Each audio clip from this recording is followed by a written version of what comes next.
Hola, bienvenidos una vez más a este estudio bíblico del libro de Efesios y hoy estamos en la lección número 7. Espero que haya sido de muchísimo provecho todo este tiempo de estudio, esta división tan minuciosa de este libro, y yo estoy segura que va a traer un buen fruto en la vida de cada uno de nosotros. Así que empezamos y pedimos al Espíritu Santo que hoy esté con nosotros, hablando nuestro corazón, sacando a la luz cosas que tal vez necesitan ser vistas también y animándonos y alentándonos a ser esos discípulos de Cristo.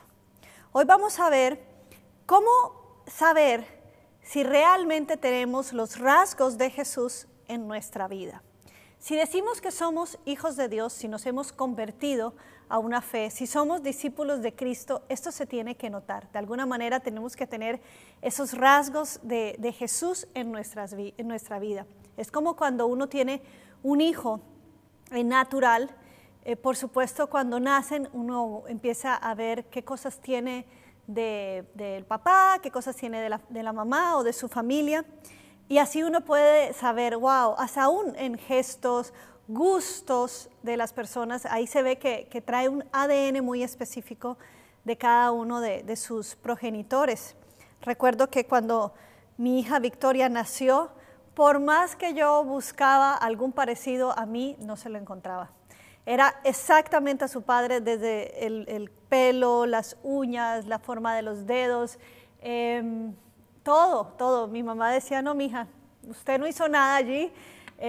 Yo realmente me sentí muy usada. Yo dije, yo la cargué por 8 meses, porque fue prematura, la cargué por 8 meses y no tiene nada, hasta que sonrió y por allí vi una sombrita así de un hoyuelo en su mejilla y recuerdo que yo le había dicho al Señor, ay Señor, yo no te voy a pedir como quiero, porque tú me vas a dar un regalo, pero yo lo único que te pido porque dije único, no sé, pero dije yo lo único que te pido es que salga con mis hoyuelos. El Señor tomó literal esa oración y mi hija, claro, ahora conforme va creciendo ya tú ves otro tipo de rasgos que no son físicos, sino en su forma de ser. Ya tú ves que se parece en esto a la abuela, al genio del padre, hermoso. Él bromea con esto, pero bueno, tiene muchos parecidos aún a mis padres, a los padres de Danilo. En fin, así somos nosotros como hijos de Dios. Hay rasgos que solo son de Dios, que tienen que estar en nuestra vida, porque somos sus hijos. Ahora, estos rasgos, como yo usé el ejemplo de mi hija, son cosas naturales, son cosas que se producen por el ADN que hay en mi hija. Pero como hijos de Dios, cuando nosotros tenemos el Espíritu de Dios dentro de nosotros y tenemos una relación con Dios, hay unos frutos que el Espíritu empieza a traer a nuestra vida. Los frutos, como también nos comenta el apóstol, el amor, la paz, la paciencia, la benignidad, la bondad, el ser mansos, cosas que no nacían de nosotros antes. Y esta es la gran diferencia, cosas que empiezan a tomar cabida en nuestras vidas ahora que estamos caminando con Dios. Pero estos son unos rasgos que nacen por la relación. Pero hoy quiero hablar de rasgos en los cuales tenemos que ser intencionales. No solamente en Efesios, sino también en Filipenses y en Romanos, la carta de los Romanos. El apóstol Pablo nos urge, él dice, les ruego que tengan estas actitudes, porque estas son actitudes de Cristo.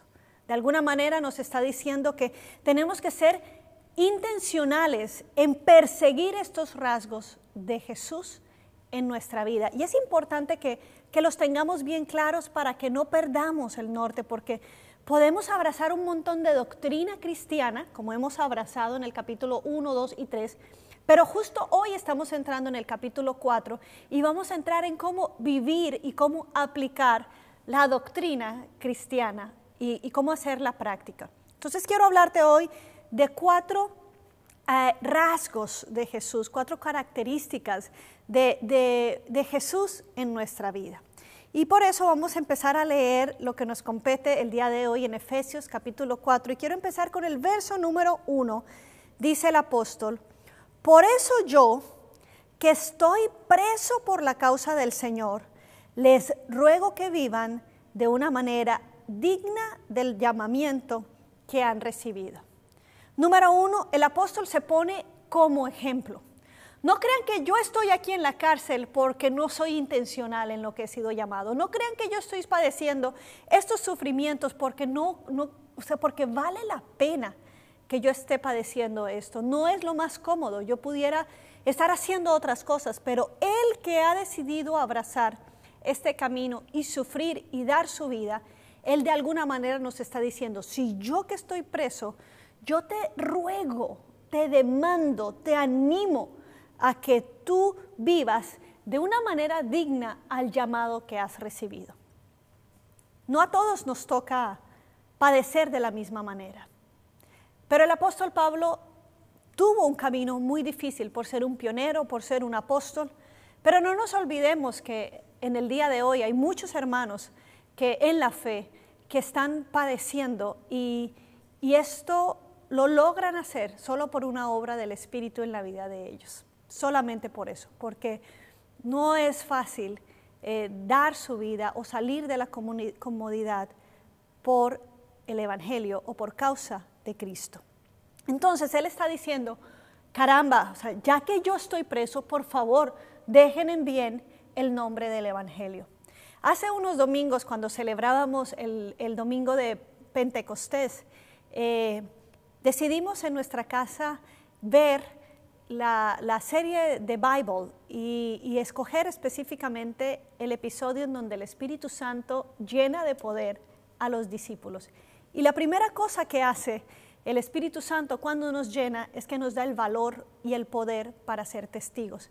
Y nos impresionaba a todos, estábamos mi hija, mi esposo y yo con lágrimas en los ojos, viendo cómo estos discípulos que habían estado temerosos en el aposento alto, ahora están listos para salir a ser testigos de este Evangelio y de Jesucristo.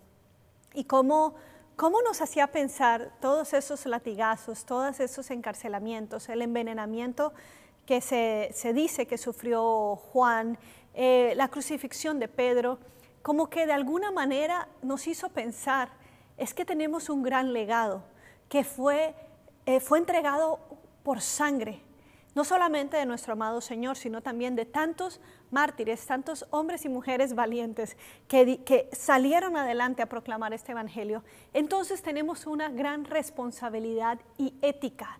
Es lo que yo estoy queriendo apelar en el día de hoy a ti. Realmente lo que recibimos hoy, el mensaje de gracia y de salvación, ha sido muy caro, ha costado muy caro. Por lo tanto, el apóstol nos está encomendando que vivamos de una manera digna. Y empiezan los rasgos a ser mencionados, las características de una vida digna del llamado.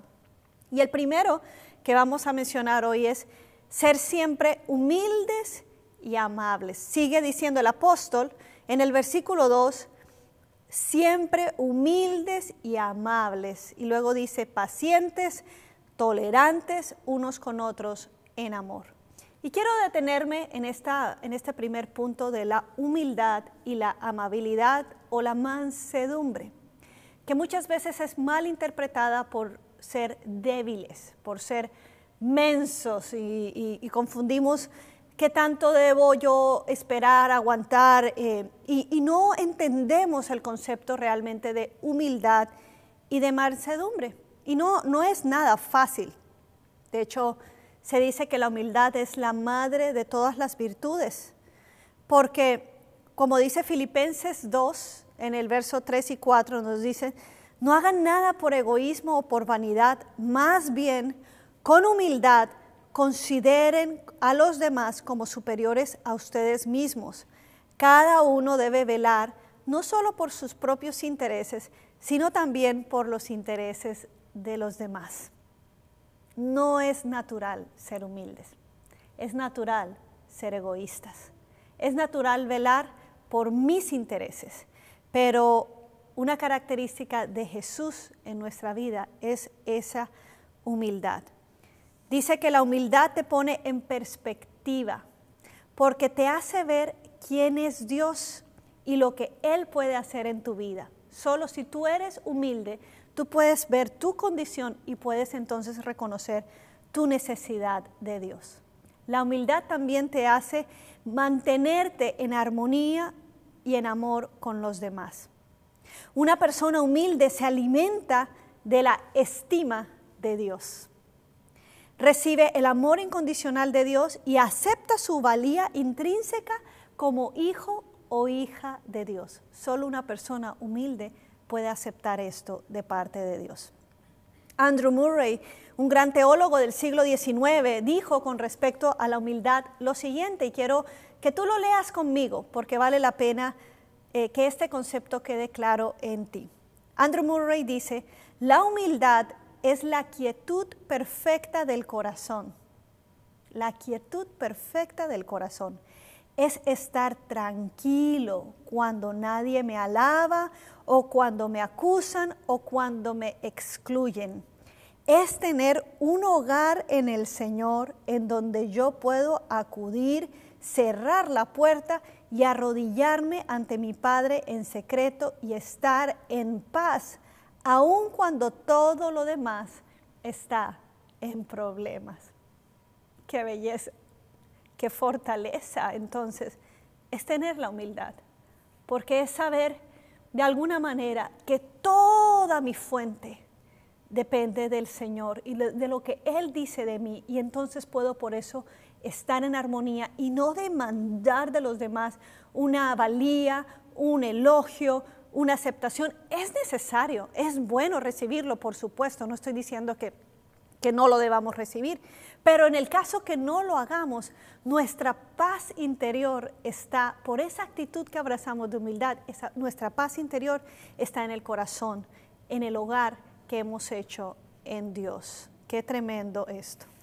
Jesús dijo en Mateo capítulo 11, verso 29, es la única vez en donde Jesús es tan claro y tan directo en cuanto a parecernos a Él.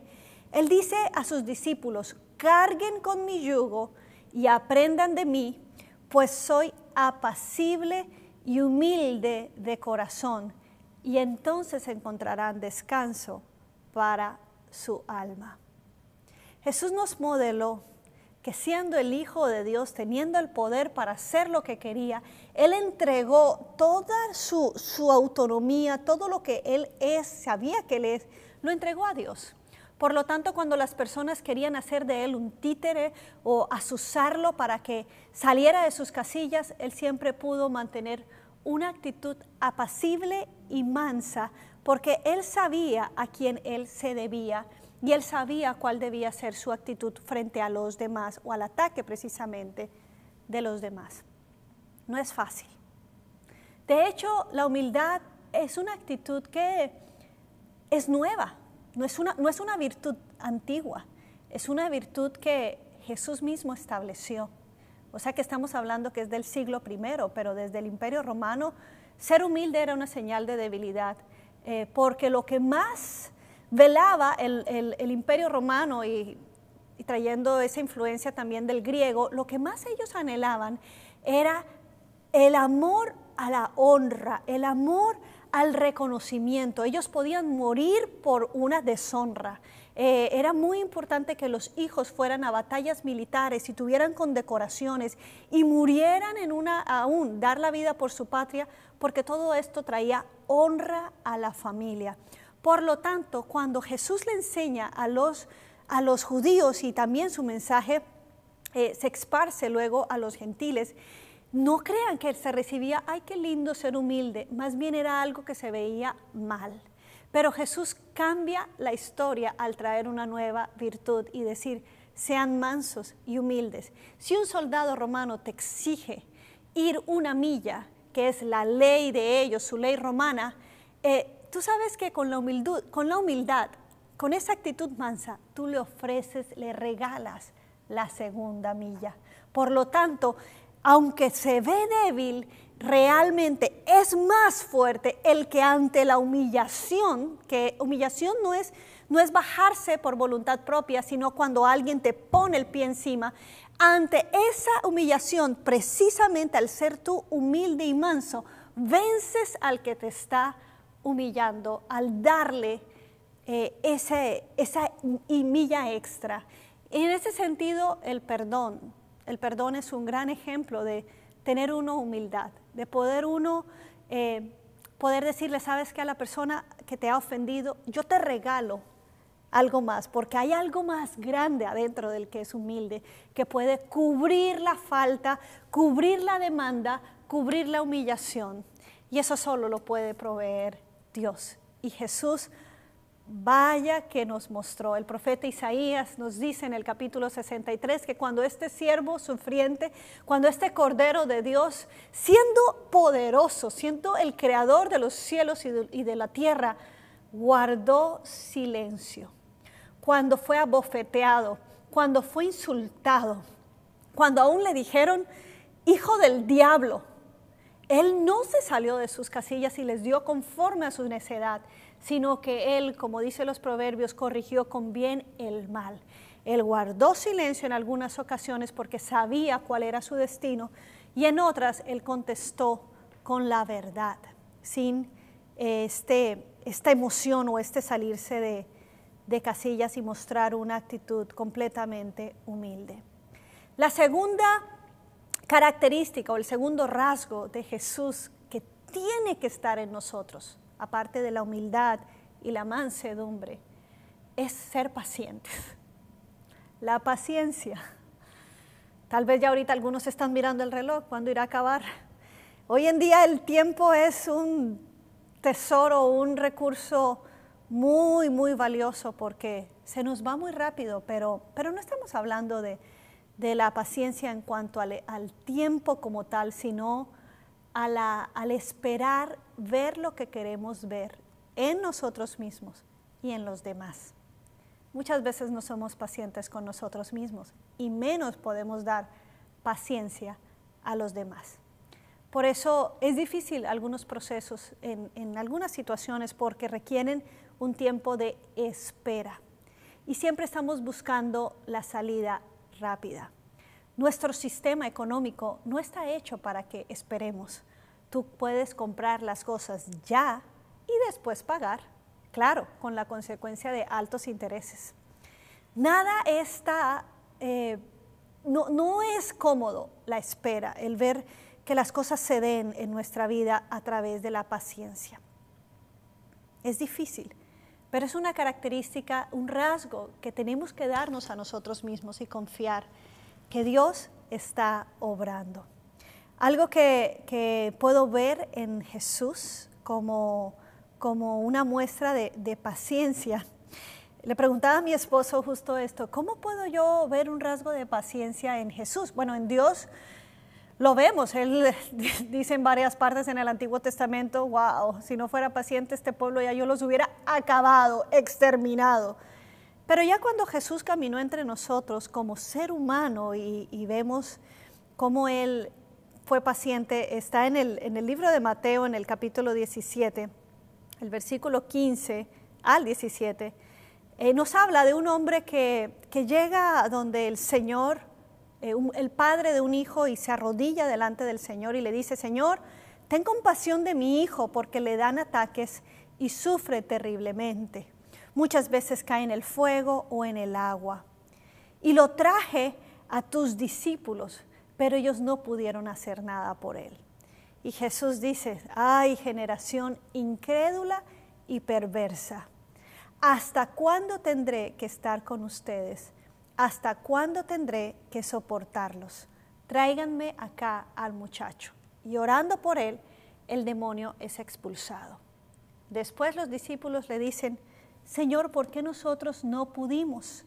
Y el Señor le dice, porque todavía la fe de ustedes es muy poca.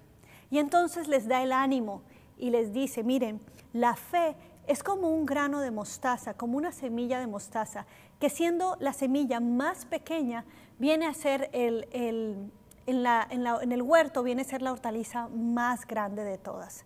Entonces, de alguna manera, Jesús, aunque dice, Dios mío, me han visto hacer, les he enseñado y todavía tengo que soportarlos porque no creen en lo que yo les he enseñado. Pero Él les da de alguna manera esa esperanza al decirles, pero esa fe tiene que desarrollarse en ustedes. De alguna manera dice, ¿hasta cuándo tendré que soportarlos? Pero por otro lado les dice, va a haber una obra completa en cada uno de ustedes. Tercer rasgo que vemos en Jesús y que tiene que estar en nosotros como hijos de Dios, según Efesios capítulo 1, verso 2, él dijo, tolerantes unos con otros en amor. Así termina el verso 2 del capítulo 4, que sean tolerantes unos con otros. Es importante definir muy bien lo que significa la tolerancia, porque está muy mal definida o interpretada en algunos ambientes. La tolerancia es la actitud de la persona que respeta las opiniones, las ideas o las actitudes de las demás personas, aunque no coincidan con las propias. En esto, en las redes sociales podemos entender que hay cero tolerancia, no porque no se pueda manifestar que yo no estoy de acuerdo con esto, sino que al manifestar mi opinión en desacuerdo, ahí es un ataque, hay un juicio y aquí no estamos trabajando en la tolerancia. Por otro lado, la tolerancia también se ha intentado como ver que es aceptar las ideas de los demás. Y nosotros tenemos muy clara cuál es la doctrina, tenemos muy claro el mensaje del Evangelio, lo hemos visto en estos 3 primeros capítulos, pero nosotros no vamos a comprometer el mensaje del Evangelio, pero nosotros no es ceder ante nuestras creencias por aceptar los demás, es que aunque no estemos de acuerdo, podemos convivir en armonía, en respeto y en paz. ¿En dónde veo yo esto con Jesús? ¿Cómo nos enseña o cómo nos modela Jesús la tolerancia? Pues yo no sé si usted se acuerda, pero Jesús fue invitado a cenar a la casa de un fariseo. Los fariseos no eran algo así como los mejores amigos de Jesús. De hecho, la Biblia nos dice que por la envidia que tenían los fariseos fue que Jesús fue llevado a la cruz y ellos planearon su muerte a causa de la popularidad que Jesús estaba teniendo y que les estaba quitando sus seguidores. Y los fariseos siempre estaban buscando ocasión para que Jesús cayera. Siempre lo estaban tentando, lo estaban analizando y Jesús sabía esto. También tenemos el caso de algunos fariseos como Nicodemo, que fue redimido, personas que realmente querían conocer a Jesús y fueron cambiados por su mensaje. Pero ¿sabes por qué un fariseo no podía ser fácilmente cambiado? Porque le faltaba precisamente la primera actitud de la cual estuvimos conversando, que fue la humildad. Porque la humildad no te deja cambiar. Por eso es la virtud más grande, porque te hace ver realmente quién eres. Y ellos están sentados, el fariseo está sentado en el orgullo de sus obras y de su religiosidad.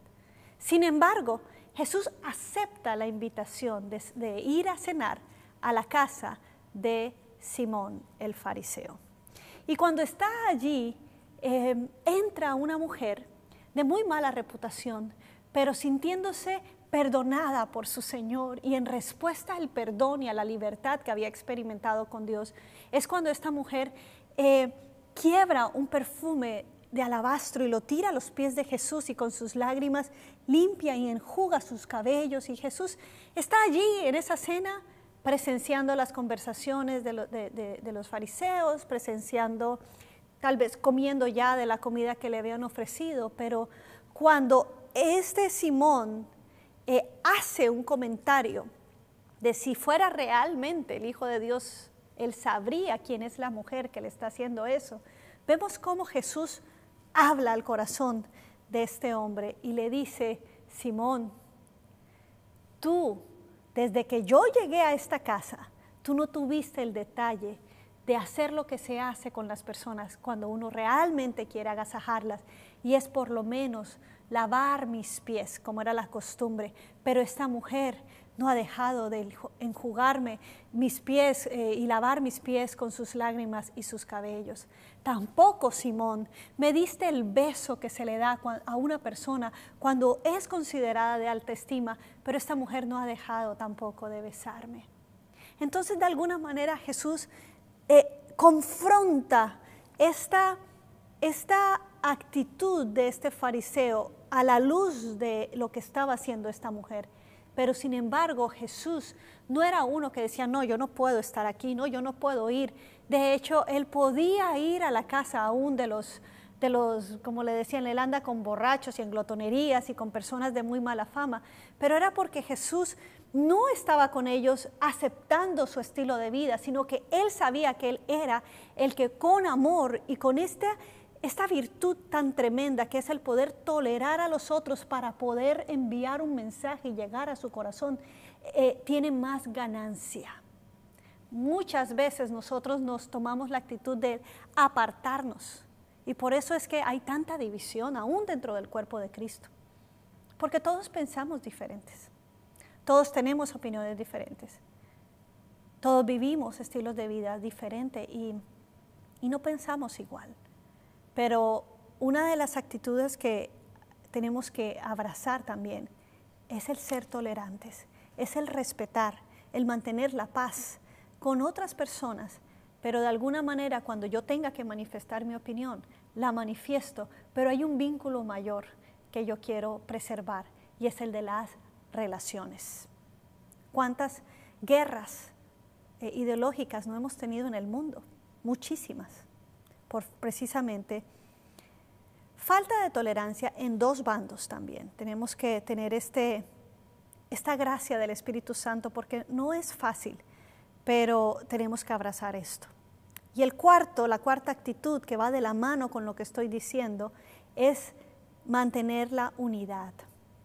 Sigue diciendo el apóstol en el verso 3, esfuércense por mantener la unidad del Espíritu mediante el vínculo de la paz. ¿Qué estamos diciendo? Él está diciendo, no es fácil tolerar muchas veces, no es fácil para nada mantener la unidad. Por lo que te dije, porque somos diferentes, tenemos perspectivas diferentes, pero tenemos que esforzarnos por ser uno y por mantener esta unidad a través de la paz, no a través de convencer al otro, ya que hay un problema. Que yo puedo sentarme contigo siempre y cuando tú cambies tu forma de pensar. Pero van a haber situaciones y de hecho posturas, van a haber doctrinas o posturas en donde no vamos a poder estar completamente de acuerdo, pero tenemos que pelear por la paz. Jesús nos dijo en Juan, sean uno, como mi Padre y yo somos uno. En esto conocerán que son mis discípulos, en que ustedes se aman, en que ustedes mantienen la unidad. La paz entre nosotros es la consecuencia del punto anterior, de la tolerancia. ¿Y por qué tenemos que mantener la unidad? Porque no podemos vivir así, tú por allá y yo por acá, y así no hay guerras, mejor, es más fácil. No podemos porque Jesús dijo que somos uno, somos un solo cuerpo, y Pablo lo resalta en los versículos que siguen. Él dice, un solo Señor, una sola fe, un solo bautismo, un solo Dios y Padre de todos, que está sobre todos y por medio de todos y en todos. Jesús vino por una sola iglesia, Jesús murió por una sola iglesia, por lo tanto, nuestra visión tiene que ser así. No podemos permitir más división. Es tan triste como aún dentro del cuerpo de Cristo, dentro de diferentes denominaciones, nosotros estamos viendo cómo nos atacamos, cómo nos herimos los unos a los otros, cómo buscamos el error en los demás para señalarlo y decir, ven, porque ellos no están bien. ¿Saben qué? Cuando nosotros realmente queremos abrazar la unidad, entonces oramos por ellos. O sea, el amor tiene que manifestarse en nuestro corazón y yo creo que es aquí en donde tenemos que pedirle al Señor, Señor, yo realmente para que estas actitudes y estos rasgos de que soy hija tuya están en mí, es porque yo necesito ser inundada de tu amor. Yo necesito recibir tu amor. Es algo que me encanta de lo que se predica en esta iglesia. Es el amor de Dios que inunda nuestros corazones, que cambia nuestra perspectiva de Dios la perspectiva que tenemos nosotros mismos y cómo Dios nos ama. Y entonces podemos cumplir el gran mandamiento de también amar a los demás como nos amamos a nosotros mismos. No somos pacientes con nosotros mismos, no nos respetamos muchas veces, pero cuando empezamos a abrazar esto en nosotros podemos darlo a los demás.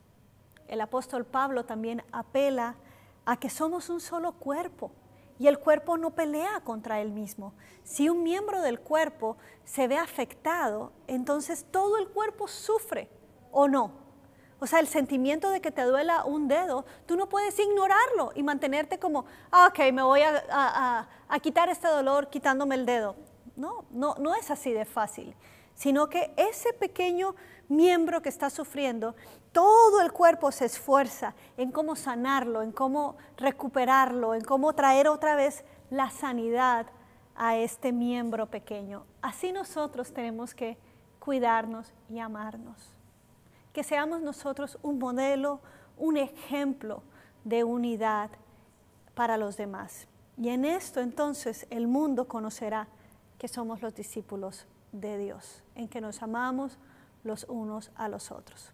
Qué triste que muchas veces la gente no quiere saber nada del cristianismo y es precisamente porque no somos intencionales en estas cosas. No somos tolerantes, somos peleones, nos mordemos los unos a los otros, no somos humildes, siempre estamos mostrando lo bien que hemos hecho las cosas, no somos amables, no somos pacientes, pero ya es hora de que los verdaderos discípulos de Dios salgan y den la cara y muestren cómo Cristo se mostró al mundo y seamos realmente otra vez llamados cristianos, porque tenemos en coherencia el mensaje de nuestro amado Señor Jesús. Hay una coherencia entre el mensaje y nuestros hechos. Así que yo oro en el nombre de Jesús, que el Señor te ayude a que tú seas intencional, es lo que el apóstol está diciendo. Mira, yo no estoy en la cárcel por algo, porque yo hice algo, yo estoy aquí sufriendo para que ustedes puedan ser la luz del mundo. Y hoy en día dile, Señor, yo acepto este legado de fe y yo te pido en el nombre de Jesús que yo pueda mostrarte a ti como tú realmente eres y ser intencional. Te recuerdo lo que dice Romanos capítulo 12, verso 2. No te amoldes, cambia la manera de pensar de este siglo, renueva tu mente transformándote a través de esa renovación y siendo el hombre y la mujer que Dios quiere que tú seas. Que el Señor te bendiga.